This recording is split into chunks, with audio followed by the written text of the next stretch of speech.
back to my channel. It's so lovely to be back on here. I know it's been a while since I, posted on my channel, so my sincere apologies for that. I mean, life has been lifing as usual, but I think it's just important to stay however consistent on my channel. And yeah, hopefully it gets better. Like, I'm so hopeful. So yeah, thank you so much again for stopping by. And today's topic is something that I've been drawn to speak about for a while now. And yeah, as you could probably already tell from the title, we are going to be discussing social anxiety. Prior to this, I had no idea that this was a real thing, like a real struggle for people. So I'm hoping that this video is able to help at least one person out there. Let's get right into the video, please. Thank you. So I think a good place to start would be to, actually define social anxiety so we're all on the same page on what social anxiety actually is. So people who have social anxiety disorder, they suffer from extreme anxiety or fear in situations where they feel like they might be judged or evaluated or scrutinized by other people. It might sometimes be referred to as social phobia, and for a lot of people it's something that gets better as they grow older, but for most other people it's not something that goes away on its own without treatment. Worse still, a lot of people who have social phobia don't even know that it is called social phobia. A lot of people who might be suffering from these symptoms might just think that they're shy or introverted, but the truth is that shyness and social anxiety are poles apart. Shyness is a trait and social anxiety is like an accumulation of like 1,000 similar traits. It's an actual struggle, So yeah, today we're going to be talking about social anxiety. So I'm going to start with some ways that social anxiety can manifest itself. So for example, you might be someone who is seated in a crowded room and you just feel like the reality of the situation when you are seated in a crowded room is that nobody even notices that you're there. One, nobody, even if they do notice you, is going to be thinking or giving a crap about you. But for that individual that is struggling with social anxiety, they believe that the entire room is judging them and the entire room can pretty much read their minds. For the person, they understand how bizarre this situation is, how bizarre it is to think that other people are thinking what's in their mind. They will tend to walk with their heads down, they're too scared to meet the eyes of other people. Public speaking is worse. It's literally worse than jumping off of Burj Khalifa. Like, they cannot stand that. It is a death sentence to people with social anxiety. Your phone is also super vital to you because it's something that you can just use when in public, so people don't really have to speak to you, or put your headphones on so no one really has to come and chat to you. These are ways that it can manifest itself. And I know yes, the common man might do that. I mean, I know I'm guilty of it as well sometimes. I just put my headphones on just so people know that I'm not available so just know that. But yeah, I know we do that, but then this is different to people who actually struggle with the disorder. People with social anxiety tend to rehearse a lot of their conversations with people, especially with strangers. So as simple as it is to you want to go to the cinema and you want to go buy your movie tickets, they rehearse that interaction, rehearsing their hellos. If they're calling someone or calling a spa to book a massage or something, they're rehearsing their hellos with every ring of the phone, and it's a crippling thing. It's not something that should take up too much of your energy, trying to figure out how to pass your message across or how to say hello or how to speak to strangers.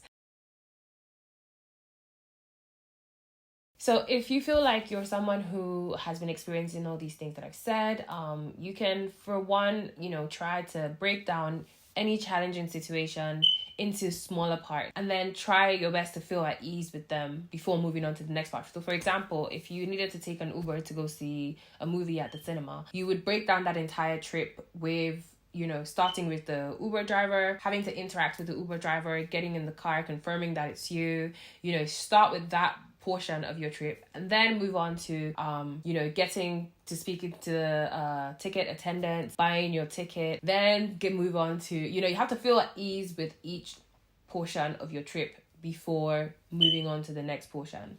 And yes, like I said, it's all about intentionality. It's all about planning. It's all about courage and perseverance. So whilst the average person might not need to plan their trip in this type of way, for someone with social anxiety that's working to actually overcome it, I think it's important to compartmentalize your journey and just feel at ease with each compartment before actually embarking on the journey. Another thing that we could try is, to focus on what people are actually saying rather than assuming the worst. Like, it's not enough for me to just talk to you and say, oh, hey, I like your shoes, or I like your bag, or, I like your haircut. But you're thinking, oh my gosh, do they really mean that? Like, did I not put the shoes on properly today? Did I not, comb my hair nicely? Like, you should try to focus your mind on what is being said to you rather than assuming the worst. I think that's my takeaway from that. Thirdly, I'd say, like with every problem, I feel like it's always important to have a support system of trusted, friends or family members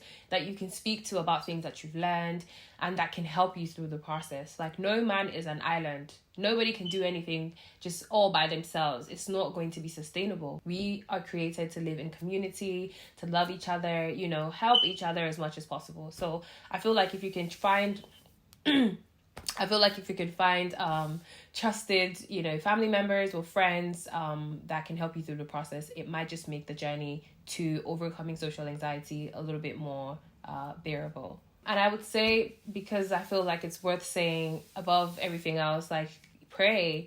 Prayer is literally the key to everything. Like, yes, you go out in the world, you're doing your job, you're putting in work, and working hard, whatever. But then ultimately, I feel like prayer is the key to everything. So for something like this, it's not above prayer. There is only so many videos like these that you can watch, or books that you can read, or people that you can talk to that would try to, encourage you to overcome social anxiety. But the truth is that it's only God who really sees our deepest parts, and our soul, our spirit, our mind, everything is intertwined, and He is the only person that has full view of what that is. So I feel like it's worth speaking to that person, because they would be of the most help.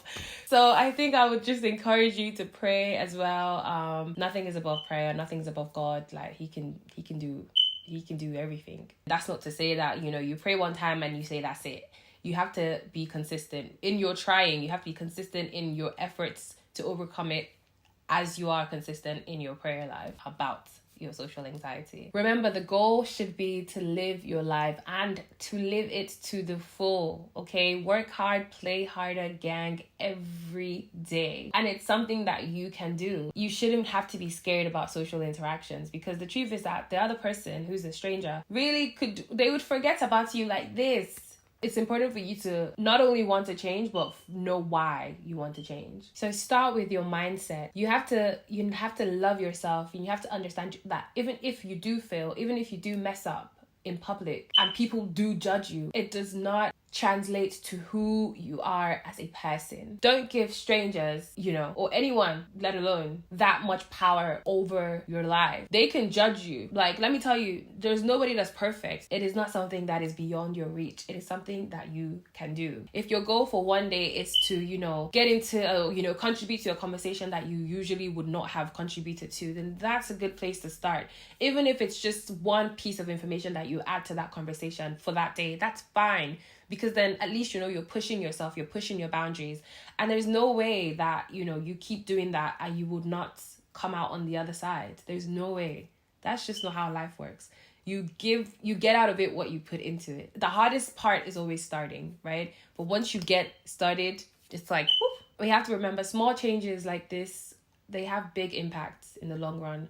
So, just keep at it and just know that change is possible and progress is possible. It's not beyond your reach. It is something that you can accomplish. So I guess my take-home message would be, people who suffer from social anxiety, you have to first of all desire the change, and you just have to be ready to put in the work to see the changes that you need.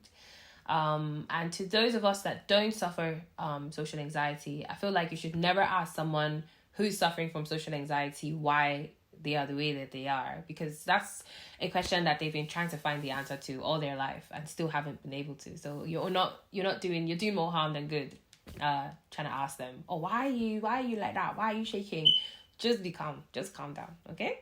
And yeah, I would say lastly, like, beware of analyzing, like over analyzing situations. Like sometimes you're thinking, oh, am I contributing as much? You're talking to someone and you're thinking, oh, am I contributing as much to this conversation? You know, is the person really understanding what I'm saying? Or am I talking too much? Like, just try to take all of those thoughts out of your head and just focus on what you need to say at the point in time.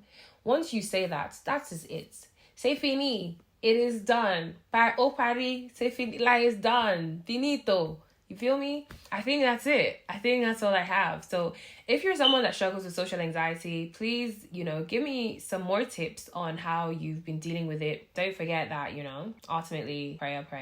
You have to pray. You should pray. And, come as you are, because, it's fine. God understands. He's not expecting you to be perfect. And he's the one who knows every way, every, real way that you can change. Anyways, thank you for watching my video today. If you are not subscribed to my channel, what are you waiting for? Like, what is taking you so long?